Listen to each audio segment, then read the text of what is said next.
Hai, jumpa lagi bersama Maya ya di 30 hari belajar menggendong. Pernah nggak ketika bakery kok rasanya nggak nyaman, cepat pegal, pinggang mau patah, dan beban anak seperti menarik ke belakang? Nah, kalau kondisi seperti ini kira-kira apa ya yang masih bisa diperbaiki? Apa ya yang mesti kita setting lagi? Nah, Bun Min kasih tipsnya nih. Tips pertama ketika akan melakukan bakery, jika SSC Bunda ada PFA-nya, maka yang bisa Bunda lakukan supaya saat bakery bisa terasa lebih rapat, bisa terasa lebih memeluk, PFA ini kita ketatkan terlebih dahulu sebelum kita pindahkan anak ke belakang. Seperti ini, sampai mentok kedua-duanya.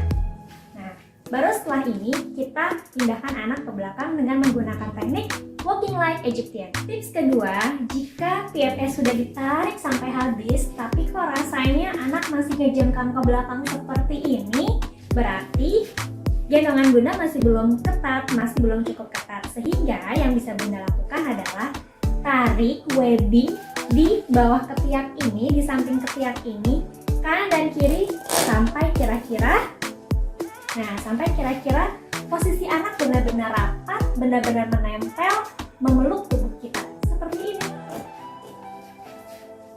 Coba kita lihat ya perbedaannya. Kalau sebelumnya seperti ini, nah ketika kita menggendong pasti rasanya akan sangat tidak nyaman. Kita ketika berjalan mungkin kita akan cenderung seperti ini. Tapi ketika kita ketatkan lagi, kita eratkan lagi, nah posisi anak lebih rapat dengan tubuh kita sehingga kita lebih nyaman untuk menggendong anak di belakang. Tips yang ketiga, jika Bunda merasa ketika menggendong kok posisi anak terlihat sepertinya masih sangat rendah dan anak kayaknya nggak bisa melihat sama pandangannya dengan kita, yang bisa Bunda lakukan adalah pertama kita mesti naikkan dulu waist pad ini agak sedikit lebih tinggi. Seperti ini, kita kendorkan sedikit supaya kita lebih mudah untuk mengangkat anaknya. Kemudian kita agak bounce sedikit dan kita naikkan kira-kira sedikit di atas pinggang kita. Kemudian kita kencangkan. Kemudian kita kencangkan juga bagian webbingnya.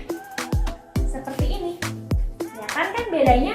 Posisi kepala anak juga jauh lebih tinggi daripada sebelumnya.